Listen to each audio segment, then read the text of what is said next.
Hello and welcome. Oh, Yeah, good.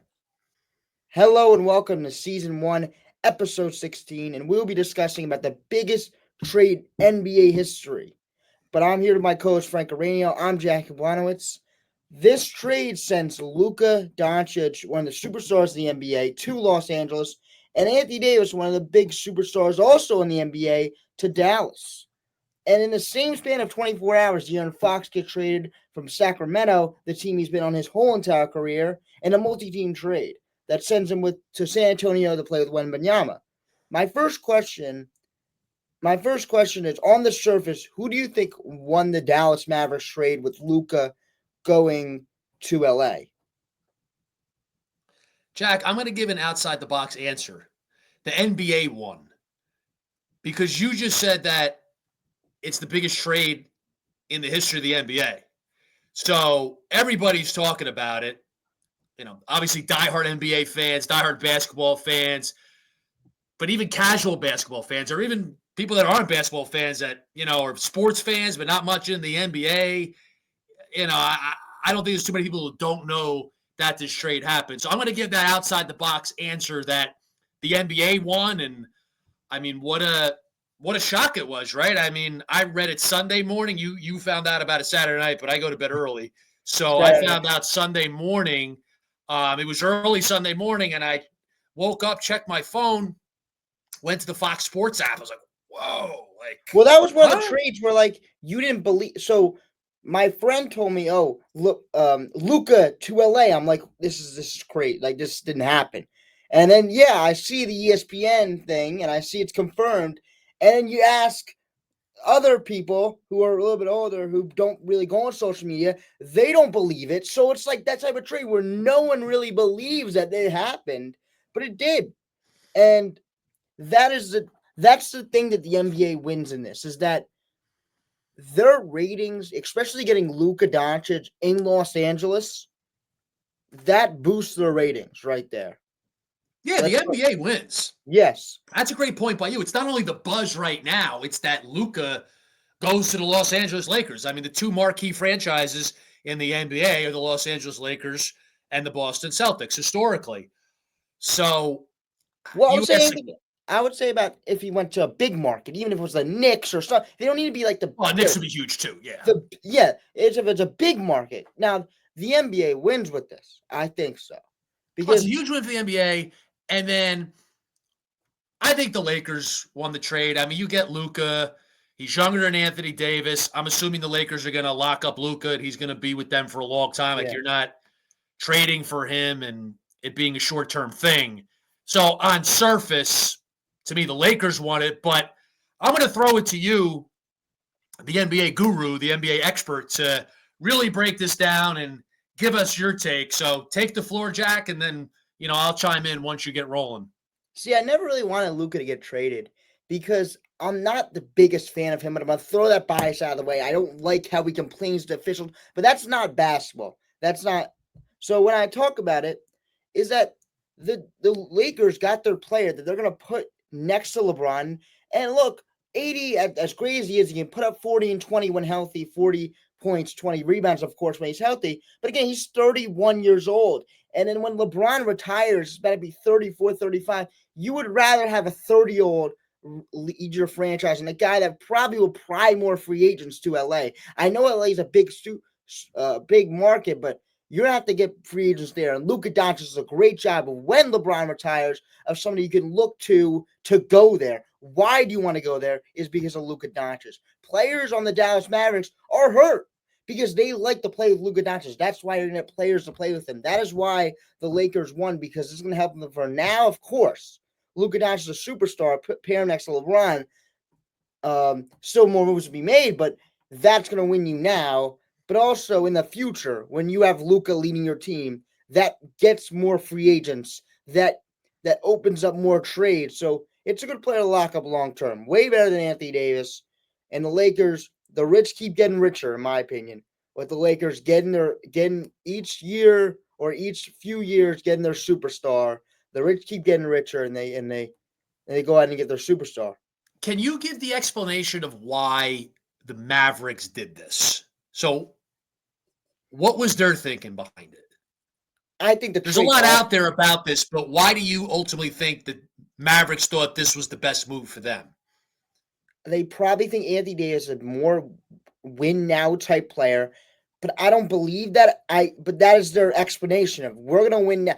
Again, I don't. This is why I think the trade sucks for them because I don't agree with it. But this is their explanation of it's more win now with Anthony Davis than per se Luka, and also Luka has been a guy that hasn't really came in shape. This is an NBA player that hasn't really came to training camp or whatever, first game of season, summer league or whatever it is, in shape. Which kind of, if you want to give the guy the supermax, that's $70 million you're going to give to him. You want to know what you're giving that money to. And if you don't know about the conditioning, you're probably going to think twice of inking that guy up to a $70 million contract because it's a ridiculous amount of money because you want to know what you're investing in. So that's... Yeah, I mean, when I see him play, I mean, I always think, every time I see Luka play, I don't watch all their games, but I see him from time to time, particularly the bigger games. But I look at him and I'm like, how is he not in a lot better shape? I mean, he's a great player, no question about it. But I understand the Mavs' concerns with that. It's like, I mean, you're getting paid all this money and you're a superstar, and he's not in tip-top shape. And I know these days, like, I guess people want you to not say things like that, but I mean, it's just obvious. Like, he's not in world-class shape, and he should be. Yeah, I mean, the report that came in was he's 270.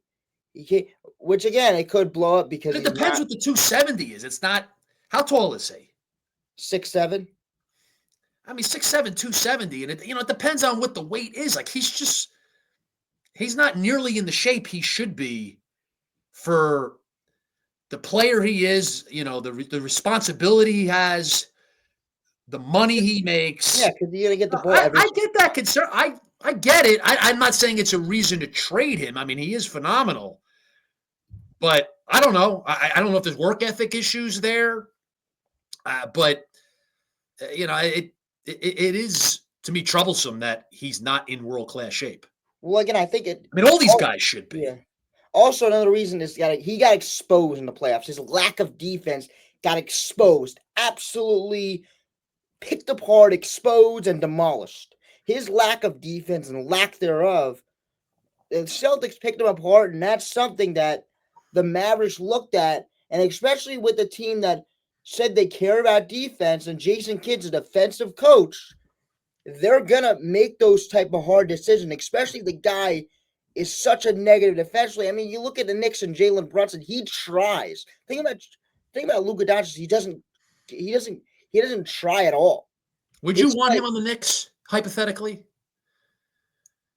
Nah, with Thibs, he would be off the team immediately. But I think Thibodeau wants everybody trying defensively. That's the difference. When Luka Doncic doesn't try, it puts the team in jeopardy. Jalen Brunson tries. Yes, he can still get scored on and stuff like that because he's smaller. But he tries. He's second in the league in charges. So that's the thing about Luka. You do want to really ink that guy to $70 million if you don't think he tries defensively, doesn't give the effort. I'm almost rethinking my position. I mean, it's again on surface, the Lakers won the trade, but as great as Luka is, there are legitimate concerns there with him. And then you say, well, the Mavericks traded him. Like, I mean, there's things going on there that we don't know about.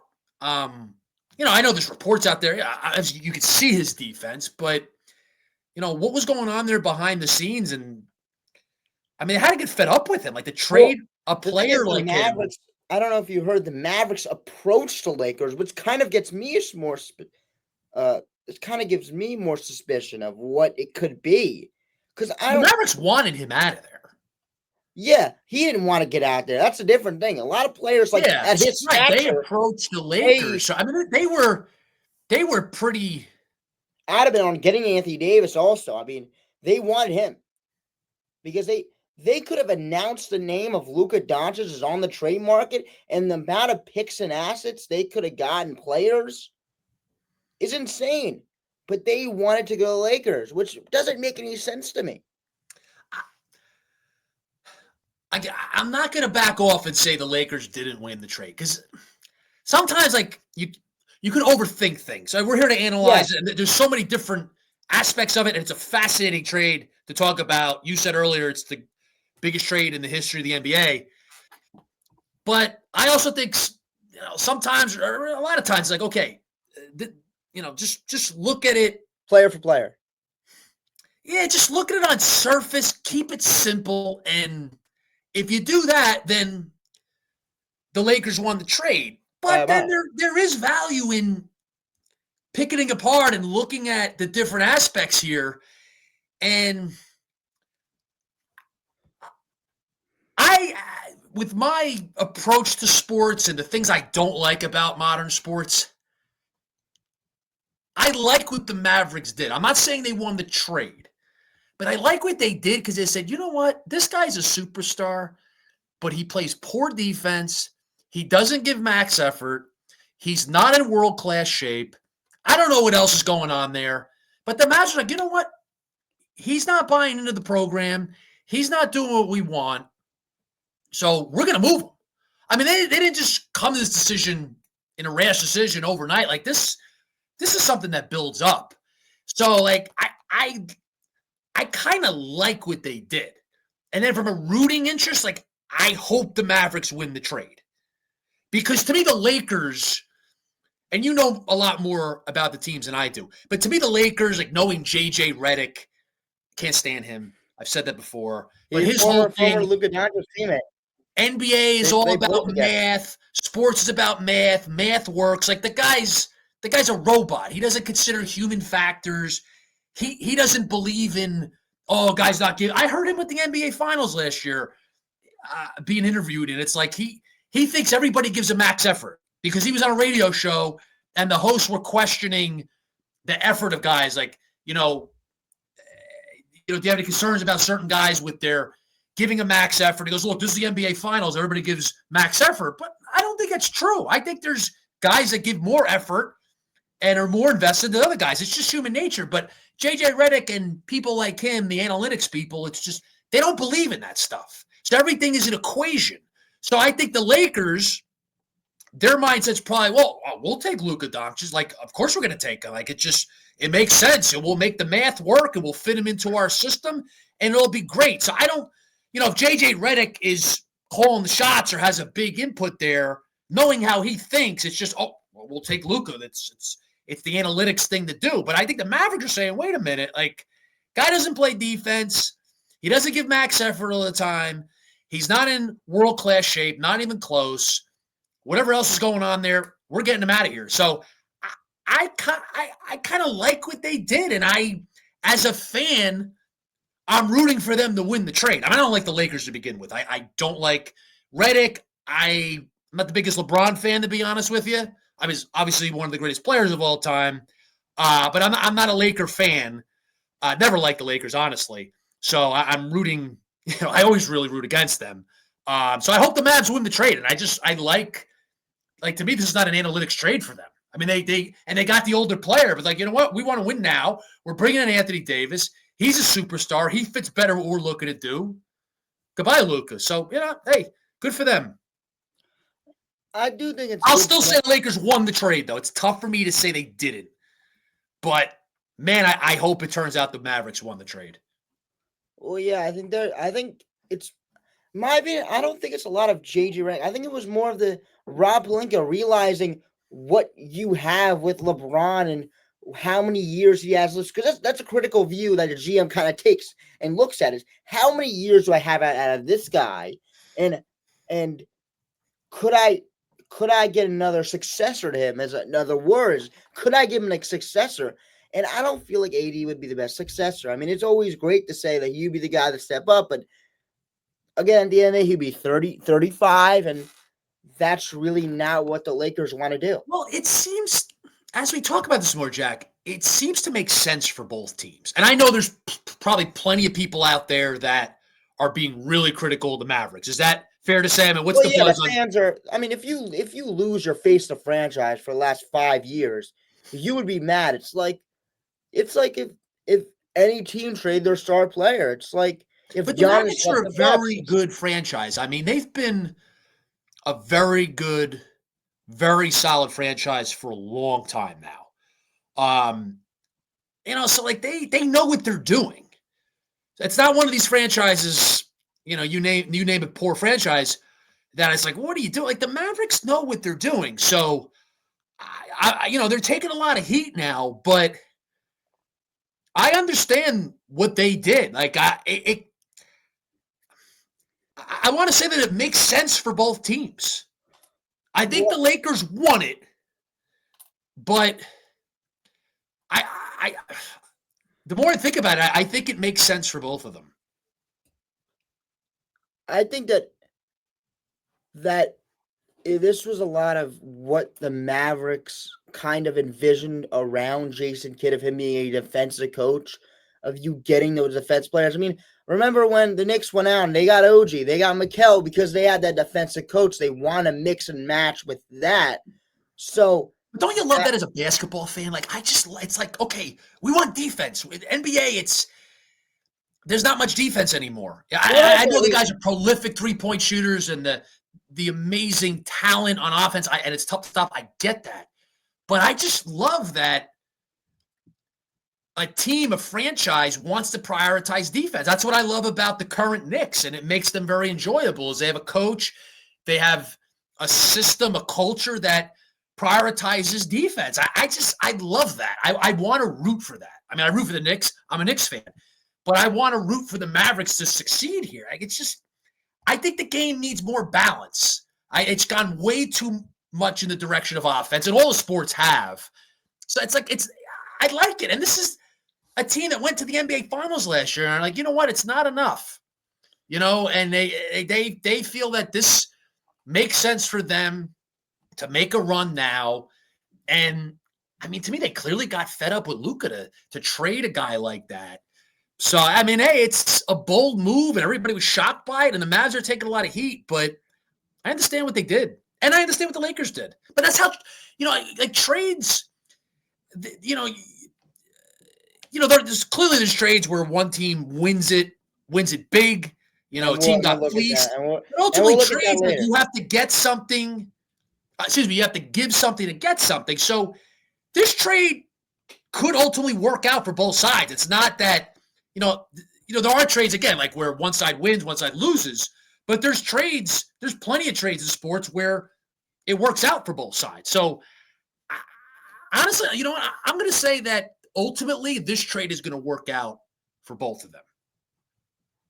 Well, I do think like it's not always like the fairy tale land of we're just gonna go get Luka and we're gonna somehow get him without giving up those players like AD. That you have to give to get.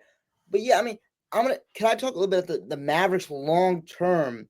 Their their thing is they need to win now, and if they don't win now, and especially with the West of being competitive, I I think that they're in a hole. If they don't win, they're in a big hole. And especially I'm not saying this because I could say this about everybody, yeah. But the West is very deep and they could get knocked out by a team. And look at them. They're only 3 games over 500. So right now they're in a hole. Yeah. So they're going to have to win the next 3 years. If they don't do that, which will be pretty unlikely in my opinion. How much does Davis have left on his contract? It's a few years. Yeah. I was looking at it yesterday. My good, he's going to make $62 million. Is it next year? A couple of years? That's just incredible money. The money these guys make. I know Luke is making a ton too. Yeah, but you know, in the long term, it's the West. If you want to if you're throwing your hat into the West, it is a very difficult place to be. I mean, you look at a team, I know we'll talk about them later. It's kind of like a hint at them, but the San Antonio Spurs, 21-25, just got better. I mean, they got their point guard. I mean, you look at a team um in Minnesota, I mean, they're a team that's 5 games over 500. They have a deep team, and they preach defense. They have Randall, and they can still make moves. I mean, Houston, look at them. I mean, those are 3 teams I mean, I want to pull up the standings right now. But is it fair to say that the West is the Thunder's to lose this Yeah, year? They're but that again, good. that's not just the team they got to look at to win. There are gonna have to be a lot of other teams on the way. I mean, you see the Rockets, Grizzlies, Nuggets, Lakers, even the LA Lakers, 2019 are on their wing streak, playing very good basketball right now. They just beat the Knicks in New York. You see the Clippers, Timberwolves, Suns, who probably will be out of there, and then it's you. But then on your tail is the team like the Kings, and the Spurs. So those The are like Warriors are there at seven. 24 and 24. Yeah, I try to skip them because they're, you know what, they could actually, because they're desperate right now in the trade market. If there's any rumors we talked about earlier, talked about some rumors. They are desperate in the trade market, so they could definitely go out and be another team on their tail. But for now, I think they're kind of out of it. So yeah, I mean those are 7, 8 teams that are on your tail, and that's a hard conference to just throw your hat in, and it's a hard place to win. So, and they gave themselves a short window, which is kind of the reason why I don't like it, is because you gave yourself a short window, and you're gonna need a bigger window to win that division, or I mean in that conference. That's just my opinion on that trade for them in their future. But they clearly looked at Luca. Again, I give them the benefit of the doubt because they're a good franchise. They clearly Yeah. looked at him and said, That, "We got to move on from this guy. Like, it's not working." I mean, look where they're 26 and 24.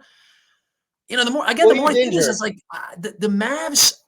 I think they Well, I think they deserve the also. benefit of the doubt. And I mean, it could backfire, no question. Um, Well, I think they also looked and they saw in other games. I mean, before the game where they lost by 50. I mean, that's whatever. But they were moving the ball better with Kyrie at the helm. They were the ball was moving, the ball was popping. I mean, they didn't have Kyrie in the game; they lost by 50. But the ball was popping, the ball was moving. It was a different kind of basketball. And maybe Jason Kidd talked to the GM and was like, "This is the basketball I kind of like the coach, where the ball's moving, everything's flowing." And maybe the GM and Jason Kidd talked about that, and they said that they like it. I mean, yeah, I they mean, they got crushed last night against the Cavs, well, but they didn't have you got to anybody. see them with Anthony Davis. Yeah, but yeah, I mean, you like the team now that's moving the ball, getting 3-point shots, playing hard defense. Do you think they'll be able to get their team to buy into this? Because a lot of guys are upset that Luca was traded, correct? That's the reports. Yeah. Well, So no, do you think they'll I be don't think able there's any to reports on get their that. guys to buy in and embrace this? Or do you think it's going to cause, because it could cause locker room problems? I mean, they got smoked last night. I mean, I didn't see the game, but I don't know if it was like they just mailed it in and didn't give an No, they effort. didn't I have mean, anybody and playing. then there's the emotion of it. I get it. Like but is there a concern there that their players are going to remain upset about this, or they're not going to buy in and it backfires? Well, again, the team has went to the Western Conference Finals. The team bought in without Luca for the last 2 weeks or 3 weeks or even month. I kind of forgot at this point. Um, but they bought in completely to what they're doing. So I don't really see that changing. I mean, again, trading Luca, but you've got to understand that the way you're playing was good to great, and then you just add Anthony Davis to that. So I think that's the mentality they should have: is we were playing good basketball, good to great basketball, over 500 basketball. Then you add a star in Anthony Davis, Yeah. who will help you boost your defense. Also, we said about the defensive player, but this guy can grab 20 boards and can score 40 points on a night to night basis. Not night to night, but like on like every other night or something like that. So this guy is a big time offensive threat as well. So it's kind of the two-way aspect that they just threw into their system. And it It's was kind of, fascinating. It's exciting. I'm glad it happened. I mean, it's just the buzz with this. I mean, you called it the biggest trade in the history of the league. Could be. I have to go back and think about it. But I mean, what is bigger than a trade like this? It's just objectively, impartially, it just creates so much buzz. And it's going to be so interesting to follow it, see how it works out for both teams this year, but then beyond this year. So, again, Jack, I'm going to stick with the Lakers won the trade, but I think it could wind up that this winds up being a good thing for both teams. I think, in my opinion, well, all they're saying is this is an F trade for the Dallas Mavericks, but I would say more of a C plus to C minus to C, around that, or even a D. I mean, but like this is gonna be intriguing. I don't think they won. I think they got crushed, and I think they could have got more in this trade. But it's intriguing to see what Jason Kidd can do when they play like Anthony Davis. And also the Lakers, I mean, whatever. They're a team that what can Luke and LeBron do? I mean, it's obvious. What's LeBron's thinking and feelings on all this? Because we talked a lot about the Mavericks side. Let's talk about the Lakers side, and particularly LeBron. I mean, where is he at right now? He said he was shocked, but how much you want to bet that he? Do you think it's really true that he was blindsided by this, that he had no involvement? Again, it kind of could be this thing where it's so shocking that the Mavericks approached the Lakers. They didn't know what to do, and they probably thought it was a joke. That's what the GM of the Mavericks said, that the Lakers GM thought it was a joke that they were approaching him about Luka Doncic. So that's and then also the timing of after being the Knicks, of top 3 team in the East, in my opinion, hard fought battle. I mean, the score was different, but I thought it was hard fought through the entire way. The Knicks held on. I mean, held the tug of war rope for a little bit. So, and the trade basically came out right after the Lakers-Knicks game at the Garden on Saturday night. Yeah. And then, I mean, the trade came out. So I don't know if LeBron probably, if they were like, LeBron, we're going to look to get Luka Doncic for Anthony Davis. The premise of this trade is Luka for AD. Would you approve? And he said yes. And then 4 days later or 3 days later, the trade's through. So maybe that happened. When were the Lakers first approached about it? Has that come out?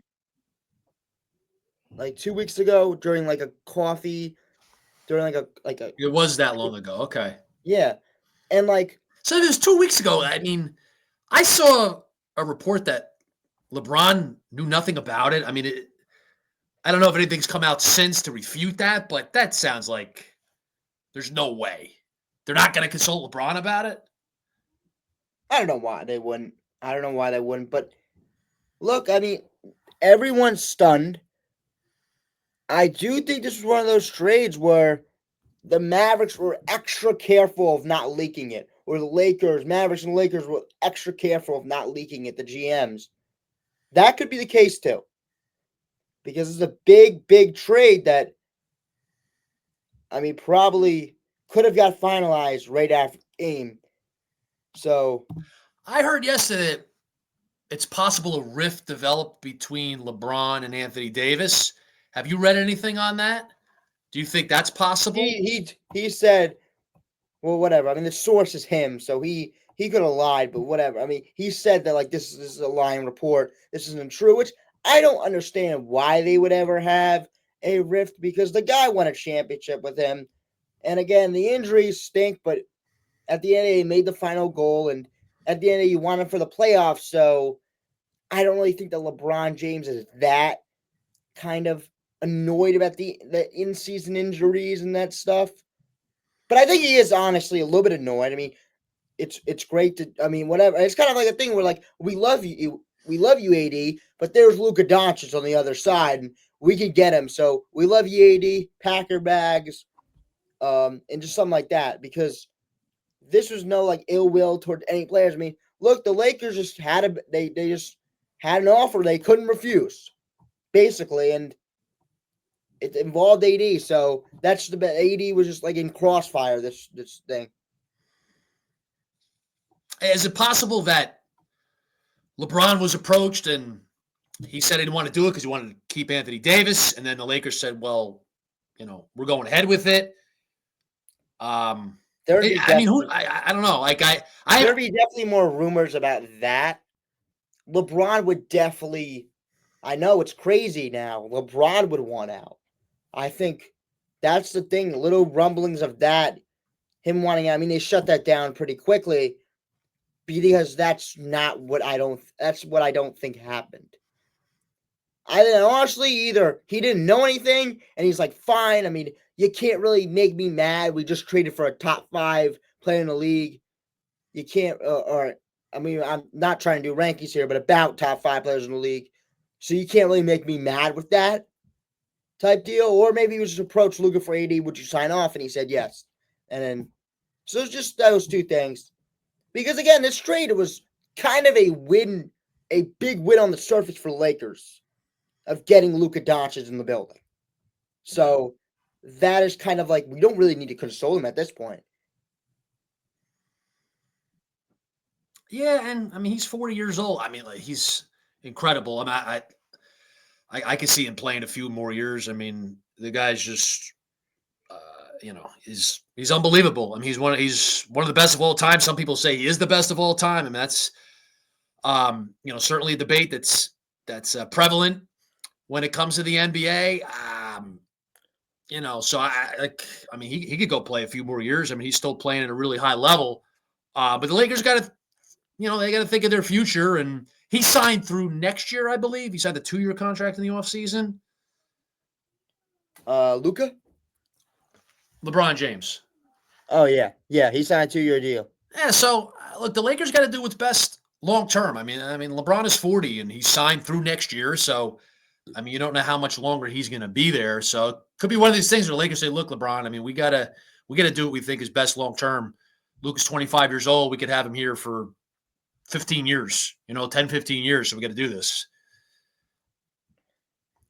Yeah, I mean, this was a definitely shocking trade. Now, I want to do a final thing. I want to do is I want to grade every team officially. I know I gave that the Mavericks a C plus, but I kind of want to officially grade it. So, what would be your kind of grade on the Mavs for this trade?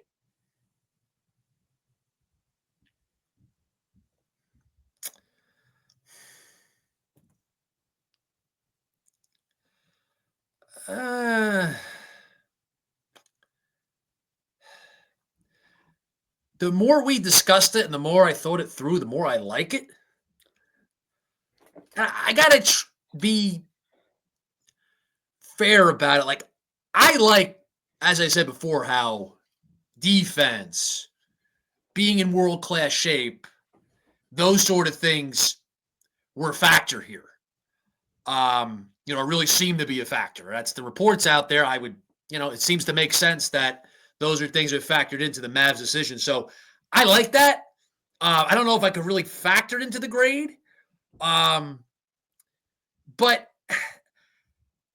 I'm going to give the Mavs a benefit of the doubt. Like I said, I think they're a franchise that deserves a benefit of the doubt. There's other franchises I would not give the benefit of the doubt. But I give them the benefit of the doubt that they really made this trade for good reason, and there's things we don't know about behind the scenes. And to make a move and trade a guy like this who is a superstar, I mean, there's things got to be going on there.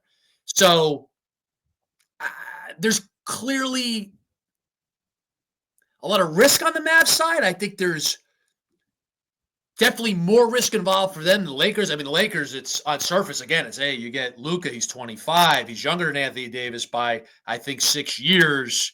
You could have this guy as the next superstar with the Lakers 10, 15 years. So there's less risk for the Lakers. But I'll give the Mavs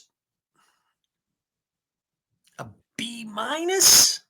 It's probably a lot higher than other people, but again, I have this mentality that the Mavs deserve the benefit of the doubt. And there's clearly risk, but I'll give it a B minus. And I think there's real potential that this trade will work out for them and it will work out for the Lakers. Like, Lakers' perspective makes total sense. Mavs, clearly in the public eye, is debatable. but I really understand why they did it. And then, in terms of being partial, rooting interest, what I like to see, I really like it because I love that defense, being in shape, intangible sort of things, going away from analytics, going away from what the conventional wisdom is. A good, very solid franchise saying, hey, we're making a move. I just like it. And it's something that I'll root for it to work. I'll root for it to succeed. And it can. I'm going to get Anthony Davis. So, Yeah, I mean, again, they didn't get a scrub back, so I don't really like this whole thing about it being an F. I don't think it's not like they got. It's not like they got a total scrub back. So, I would say I'd be a little bit lower in them than you. I would say a C, right under a B minus, right under there. Um, because I just think that there's a lot of risk involved in that you're kind of selling your fans short. I feel like because you had Luka and because he was the face of that franchise, you're kind of selling your fans short for the inevitable same kind of loss and then not having any future after that. You could have lost and had future. So that is my kind of final take, is that the fans and the Mavs have every right to be upset and to be feeling like they're kind of being, they kind of have like they're kind of being screwed around with or something like that. That I also like that part of it. Like, look, I think it's fine to get a gauge for the fans, and I think fans should be treated with respect. And I mean, without the fans, there are no professional sports. I mean, the fans pay for everything, right? Pay for the tickets, the merchandise. Like, I think every franchise should have respect for their fans, and I think it's okay to a degree get a pulse for what the fans think. But ultimately, you can't make decisions based on the will of the fans, or the emotions or the passions of the fans. I mean, you have to make the decision that's best for the franchise, and you're considering the short term and the long term.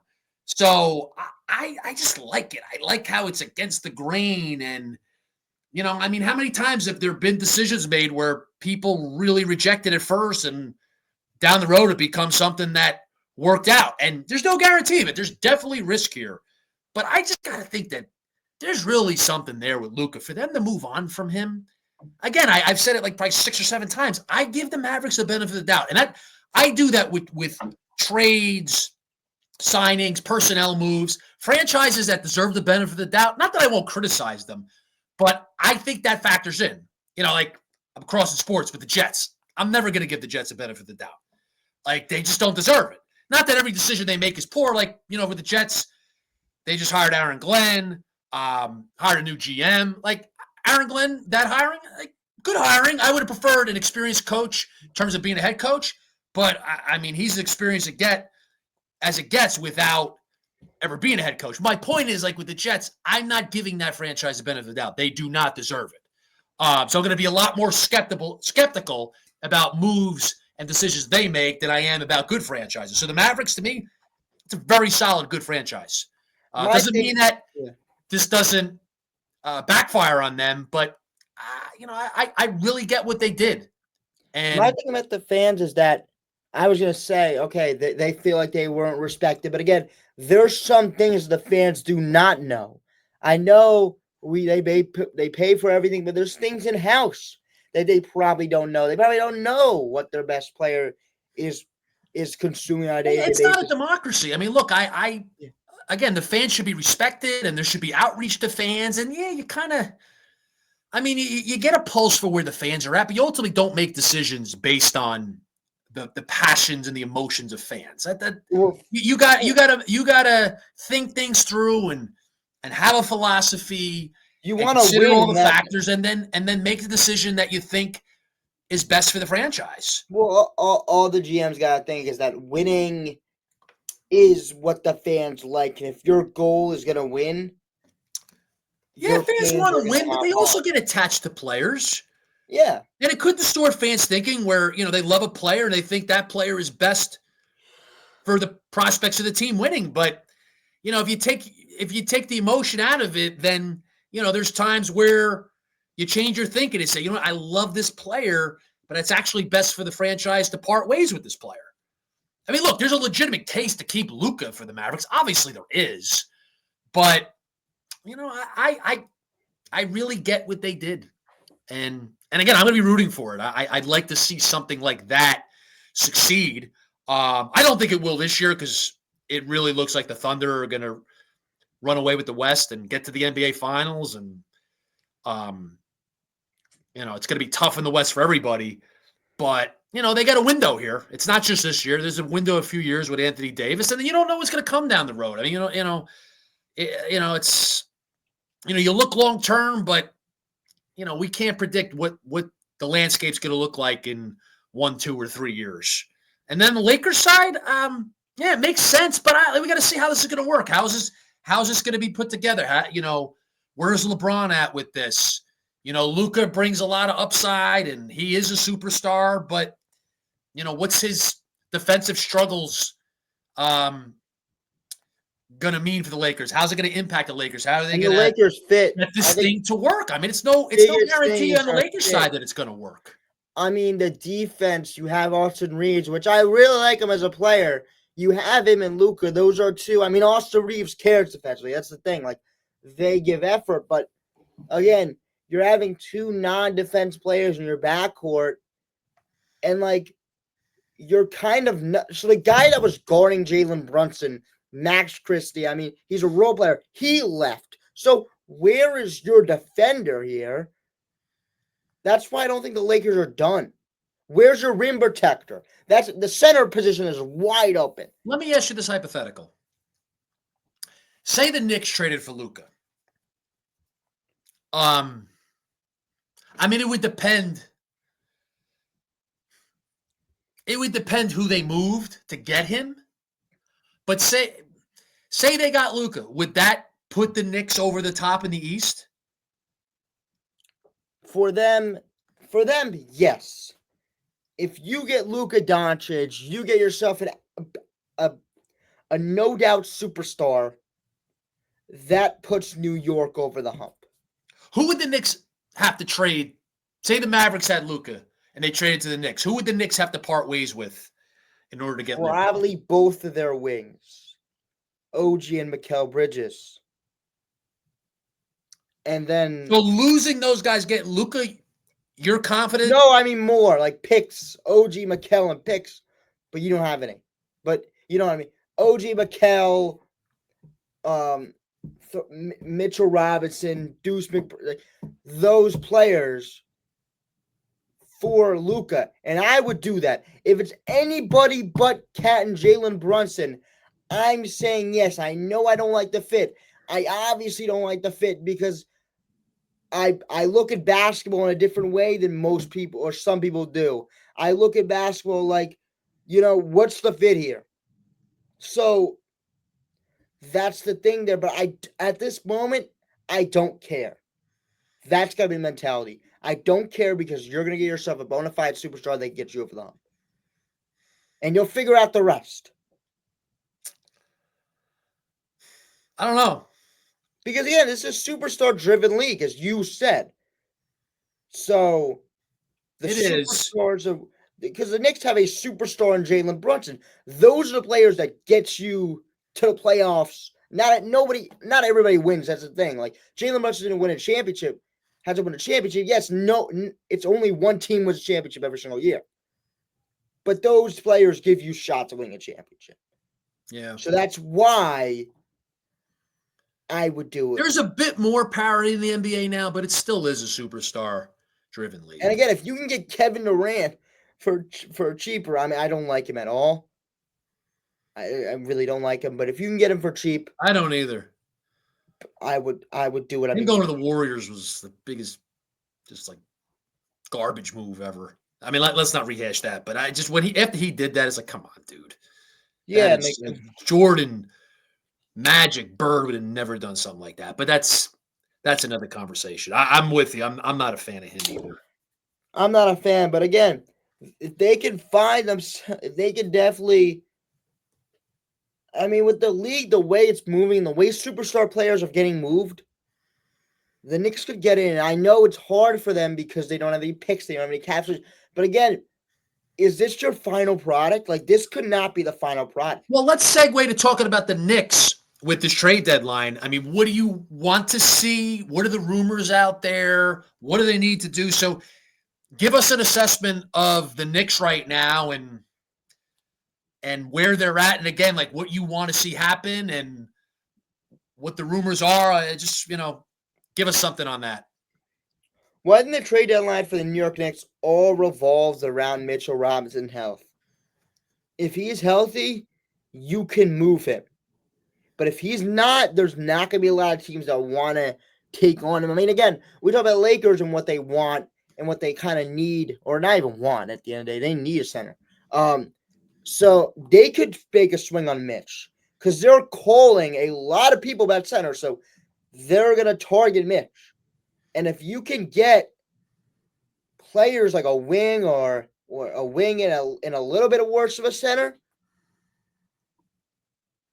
I would do that because the Knicks need another wing on this team. It doesn't need to be OG and Mikal Bridges level. But if they could come off the bench and give you about 10 a game and give you some minutes where you could put Mikal or put OG or put Hart on the bench, that's the stuff that the Knicks need. And also, Do you hopefully, think OG, the Knicks are going to make a move before the deadline on Thursday? no, I don't think they are. I think What do you expect to happen around the league before Thursday? I mean, there's going to be more trades. There always are. I think the Thunder trade for they kind of make their push because they don't really need to trade any players, but they're gonna make a push. They're probably gonna get Cam Johnson, another good player that can really be a shooter for them off the bench or in the starting lineup, wherever they want to put him. They can bolster up their team even more. I mean, they still have a gazillion draft picks, so they're a team that could definitely be looking to make some moves. Not big moves because you don't want to shake up the team completely, but if you can get a guy that can just play his role, that wouldn't really put that many shakeup on the team. That wouldn't put that much shakeup on a team. If you can have a guy that will come in and play the role, and it costs a little bit for what the Thunder have. Do you think Boston will do anything? No, they can't do anything. I don't think they can. I mean, they don't got a lot of moving pieces, and if they do move a piece, then they probably, if a team's called about a piece, they probably don't want to give them up. I mean, yeah, you're probably calling about people like Jaylen Brown, Luka. They could have called Luka to the Celtics for playing like Jaylen Brown, so they could be calling about Jaylen Brown. But again, do Celtics don't want to give him up because they know they got a championship, so they kind of think they know the method, and that's going to involve. If it ain't broke, don't fix it. Yes. How about Cleveland? You would think they got to be active, right? I mean, had a great year, but don't they got to add in order to really have a legit chance against Boston? Or do you think they already have that chance and they got the team to do it? I mean, just on surface, I think Cleveland's got to add something to really have a great chance to knock off the Celtics. Yeah, I think they could be interested in trading for maybe another wing. They could definitely be putting some chips in on Cam Johnson, another wing that could be available. So yeah, I mean, I think there's a lot of guys they can go after at that backup wing position. But I think this team at the end of the day is pretty complete on the depth. They have a pretty good bench, I would say. The way Ty Jerome is playing, I wouldn't touch that. Karis LeVert's always a good scorer off the bench. Sam Merrill can give you some good threes. Isaiah Okoro's a great defender. Do you Hasn't know been the every play. player in the NBA? What? Do you know every player in the NBA? Probably, but these are players that are kind of role players, which yeah, Max Strus. So they have guys. I mean, again, I'm looking at it. Maybe a backup center would be the move here. For them. So yeah, they could definitely be active, and I wouldn't say a player that would really mix up the chemistry a little bit. I don't think it would be a player that mix up the chemistry. I think be a player that you would want if you're that good. You wouldn't want to bring in a player that would change your whole dynamic or mix up your team chemistry. You wouldn't want to do that. But if you can bring in a player that can play his role and you bring him in for cheap. Again, those are those type of teams. I mean, the Thunder and the Cavs are those type of teams where they're rolling. They don't want to ruin it, but they also know they still need to. They're never going to be content. Which team that is a legitimate contender for the NBA title, or even say NBA title? Which team do you think is in most need of making a move?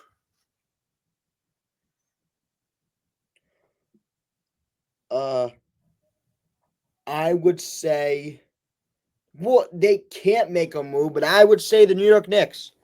I would say that they have been exposed for the lack of rim protection.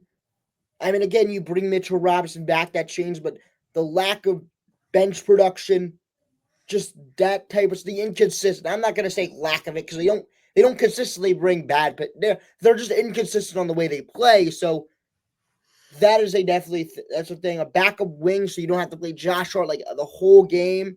Well, I really should ask the question this way, and maybe you'll still say the Knicks. I said a team that is an NBA title contender, but a team that, I mean, either is but needs to improve to increase their chances, or a team that right now is probably not an NBA title contender, but if they make a move, they become one. So would you say that's still the Knicks? No, because they're already a title contender.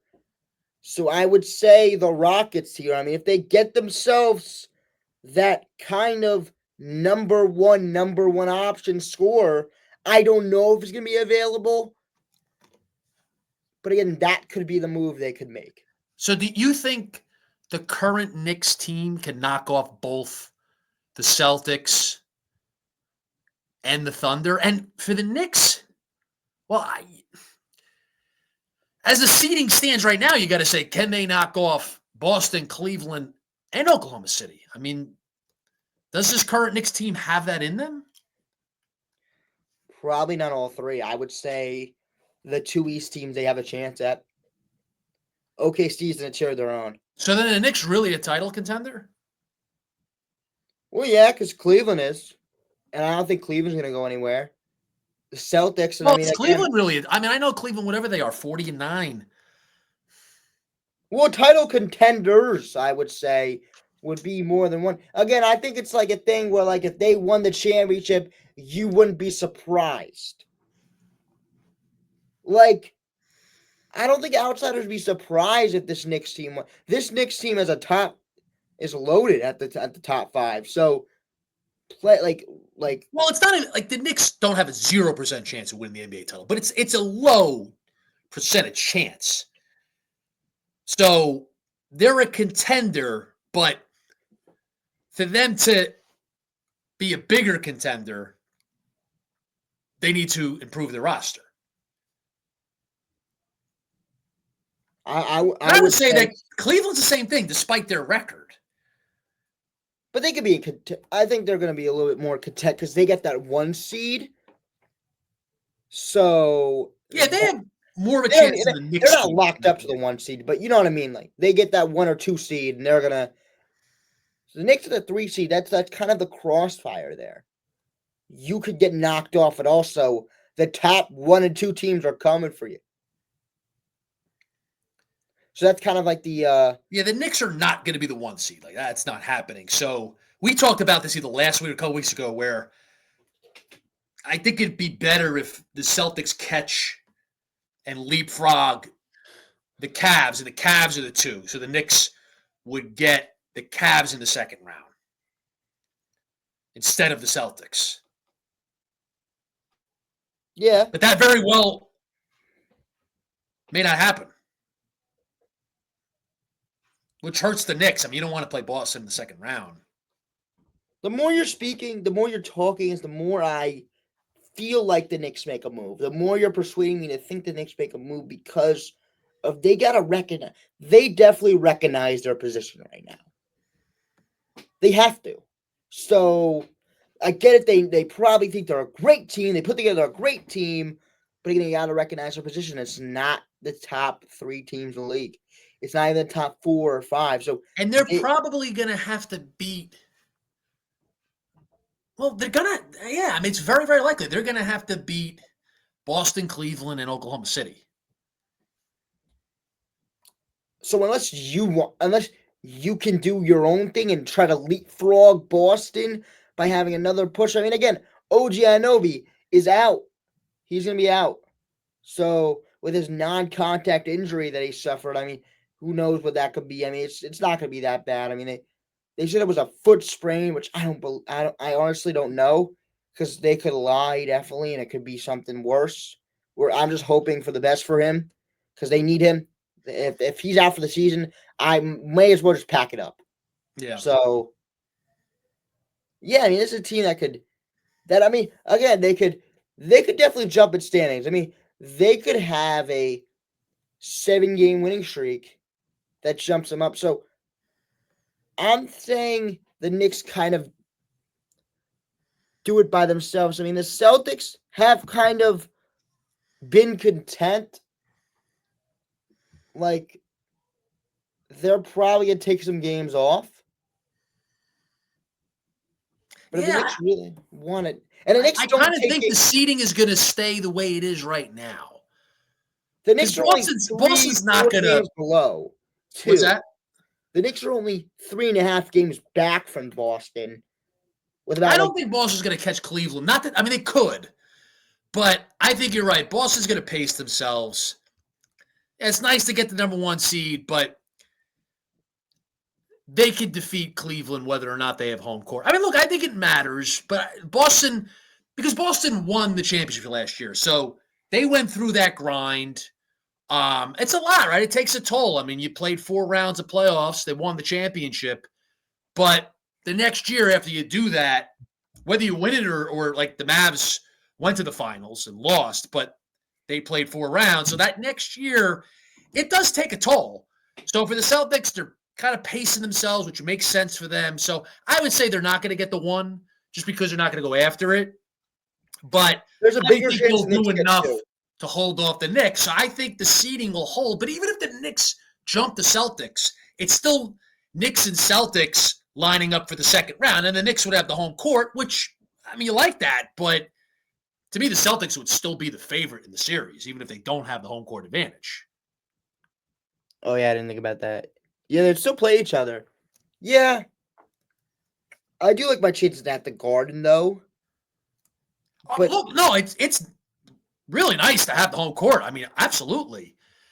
But, you're still getting the Celtics in the second round. So to me, it really looks like it's going to be Knicks Celtics in the second round. Unless the Knicks just, lose OG for a few weeks and they stink. It's a hypothetical. I mean, it's a what if. So, if that doesn't happen, then, it's a very good chance that it's Knicks Celtics in the second round. But, I mean, regardless, again, it'd be better to get. It's going to be ready to roll, regardless, as I don't know if you were going to say this, but regardless, you're going to have to play the Celtics at some point. I know they want to make the conference finals, but they're going to have to play them at some point. So, yeah, I mean, I guess for Thibodeau, rather get it out the way. And I mean, if you beat that's the thing. If you beat, I know it's hypothetical, but if you beat the Celtics, that momentum can carry you. And you could kind of step over the Cavs and get ready for that. So that's the thing. There's hypotheticals here of playing in the second round, which I wouldn't say their season's dead. So definitely not. I mean, it depends on OG's health, of course, but Shifting gears with the NBA, who do you think will be? Well, can we? I want to talk about the other trade. Go ahead. So, De'Aaron Fox to the Spurs. Victor Wembanyama, 7'5" freak, can pull up from three, gets his point guard, which I think is good because somebody bring up that they needed pressure on the rim, which is an underrated thing that people don't usually. Putting the ball up at the rim can do a lot for your team because that means that you can either get a rebound, the guy can score, of course, and that just creates offense. So the Spurs weren't really getting pressure at the rim, which kind of hurt them. So getting De'Aaron Fox on the team gets them a point guard. So why would the Spurs make this trade? I mean, of course they get their guy in De'Aaron Fox. You wouldn't know. Maybe there's somebody else better available in the in the in the in the in the summer. You can get somebody, but for the Spurs, they got their guy. They pounced on it, and good for them. They didn't give up that much. So I know the 3 first-round picks sound like a lot, but again, those of 1 first conveys to 2 seconds. I know when that first doesn't go through, that conveys to 2 seconds, and then they have 2 other firsts which aren't good at all. So, and they also didn't give up any of their good players. Also, people thought they were going to move in the trade, so that is a win for them. The Kings would make this trade, I think, because honestly, that they get themselves a guy in Levine who's a 20 plus point per game scorer, and they could kind of. I know we talked about fans not being GMs don't listen to fans, but again, when your team loses that much as the Kings did, you kind of want to give those fans something to cheer for, especially with losing losing the Kings kind of guy. So they kind of want that fan base to feel like they can win. So that's good for them getting them, and they also get picks, but those picks aren't good. But yeah, why would the Bulls do this move? I actually have no clue. I mean, I do because the contract that Levine has, but at the end of the day, the guy's giving you awesome production. I know you get your first back, but that's an underwhelming. That is not how you evaluate your assets. And the Bulls have done this multiple times where they don't evaluate their assets correctly, and they get screwed because of that. Because they make trades like this where they're only getting their own first back and getting underwhelming players. When you don't evaluate your asset, you get demolition trades. And that is what the Bulls have done for a few years now. So they need to either step it up or the guys that are in that office are going to get thrown out. Because this rebuilding stuff for the Bulls, I mean, it's happened a lot. So, yes, they get the rebuild, but again, the Bulls got to get some more assets. They can still trade Vucevic. So they're going to have to get some assets. And again, they're going to have to look at their asset, and they're going to have to give themselves a fair value for that. So if they don't do that, then I don't know what to say, because this organization, for the last few years, have proved time and time again that they're falling short of what I would think they would give, that other teams would give up. So the Bulls are I know organizational wise, they had Jordan, but nowadays they have been a team that underwhelming, straight up underwhelming. So I don't know if you want to chime in on that, on the Bulls kind of franchise now and their organization kind of falling off, in my opinion. Yeah, the Bulls, not the Bills.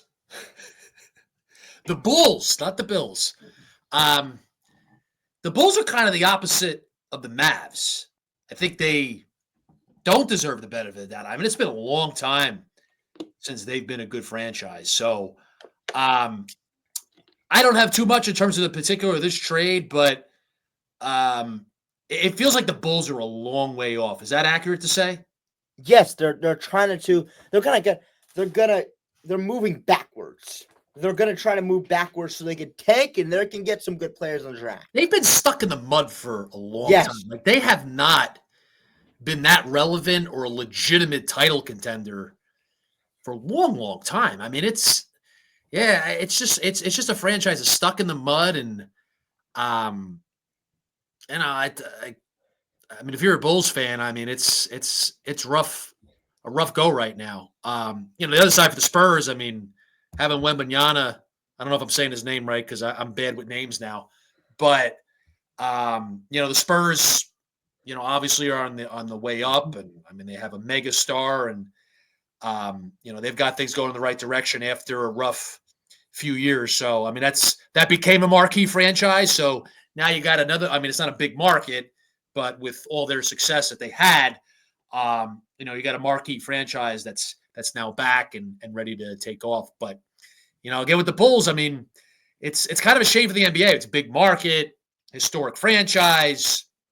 You know the whole story with them, but it's just been such a long time. It has, and also the way Levine has played this season, I feel like you would have been better off just letting a whole season of production go by. The guy is playing ridiculously good. You could compare him to guys like De'Aaron Fox. I know the age in the contract is why De'Aaron Fox is the more coveted player. But again, you get a full year that he's on the Bulls. You kind of can make him more appeasable to other teams, but trading him mid-season on this type of performance, I don't like because they didn't get that they didn't get that much back that I think they could have got back if they were to trade him later or trade him to a different team. I'll just add to what I was talking about before, you know, with the Bulls being stuck in the mud and just being a long time since they were relevant. We had said before that the Lakers Mavs trade is great for the NBA. I mean, the buzz and just everything about that trade. I mean, it's just a great story, an overall great thing for the NBA and for the Lakers. It really could turn out to be a wonderful thing, getting a superstar who's young, 25, could be with them for a long time. So that next Lakers superstar. So that would be something that's great for the NBA. On the flip side, having the Chicago Bulls in the situation they're in is not good for the NBA. Now, the NBA, you got the Knicks are very good again. The Celtics are great. The Lakers are good. So those marquee franchises, you know, are title contenders. You know, so it's great for the league that New York, Boston, and Los Angeles, the Lakers, you know, are on the map and are very relevant. But you know, it'd be nice for the NBA if the Chicago Bulls got back to the point. It's not that, I mean, it doesn't drag the league down really much, if at all, but it's another one of those big marquee franchises that it's a shame for the league that they've been irrelevant for such a long time. Yeah, it's a shame, and also I think it's them trying to go all in and getting Vucevic and Zach LaVine and thinking that's it, and getting DeMar DeRozan, and then just being stuck in mediocrity and now trying to get out of that. So again, it's been awful for the general man. It's been awful general managing, and this is a kind of tutorial of how not to general manage because of how they've just ruined their draft picks by going out or ruin their cap space or in draft picks by getting Vucevic, and the way he's declined. I mean, it wasn't the they're not the best team when it comes to trading and signing and just trading DeRozan this offseason. I get it. Only one first. I not no firsts. I know you don't want it. I know DeMar DeRozan's an aging guy, but you can definitely get something better for him. So they've just been very bad at trading their guys and getting players or picks back, because that's holding them back from kind of having this good team again. Because they're gonna have to build through the draft, because there's no appeasable player that makes a team or makes a player come there. So you're gonna have to build through the draft if you're them, and maybe take a swing at a decent player free agency. But besides that, it's gonna be all draft. It's gonna be trying to get your player in the draft, so they can tank now. They can go out and get the second, first, or third pick, and really set their franchise up. Yeah, it's been a long time for the Bulls. A lot of poor decisions, poor management, and it's going to be a while before the Bulls are able to, get back in a position where they're a legitimate contender for an NBA title, or even just, go get into the postseason and make a run. It's been a while. So, Jack, last topic and question on the NBA. Who's the biggest player that you think will be traded before the deadline on Thursday? Who's the biggest player that hasn't been traded so far? Obviously, the big Lakers-Mavs trade, but who do you think is going to be the best player, biggest impact player that's traded between now and the deadline? I think he get it done with Jimmy Butler. I think they do. I don't know about the player, but I feel like the Warriors make a big splash. I don't know what player, because they're looking out for everybody. It's hard for me. Well, that's another good question. Which team do you think will make the biggest splash? Warriors. The Warriors are going to make a splash because they're going to hit on one. They have to. You're going to every single team, calling every team. You're going to hit on one. You have to, unless you're trading pennies on the dollar. You're going to have to hit. So, and they have decent young players over there. So a team, one of the 30 teams can definitely bite on those. Because they got good young players that they can really kind of dangle around. So we got a little under 72 hours until the trade deadline. It's this Thursday at 3 p.m. So, there's going to be more trades. There's going to be stuff that happens. We'll see if there's something that's blockbuster or something big.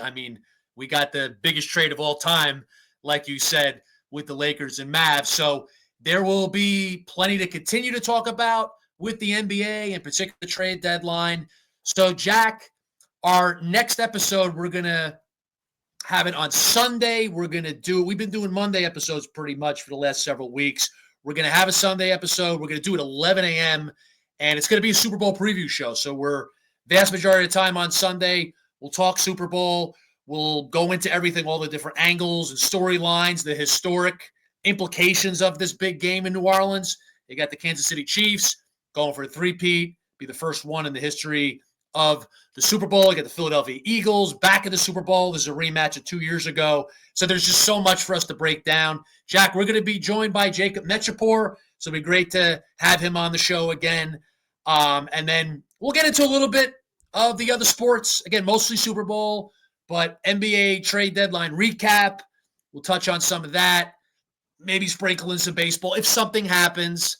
And then Jacob and I, and then you as well, Jack, we'll join in for maybe a little bit of college basketball. But huge Super Bowl preview show. Really looking forward to it. Do you have any final thoughts on the NBA, or maybe a Super Bowl thought before we part?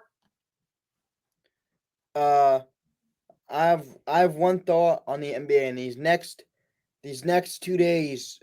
This trade with Luka Doncic has opened up the floodgates for different questions about is this superstar Kevin Durant untouchable? And I don't think he is, but is this superstar Kevin Durant could get traded? Is there no untouchables? So they get you thinking about that. That's my biggest thing coming out of this. I'll leave with this. I just thought of this.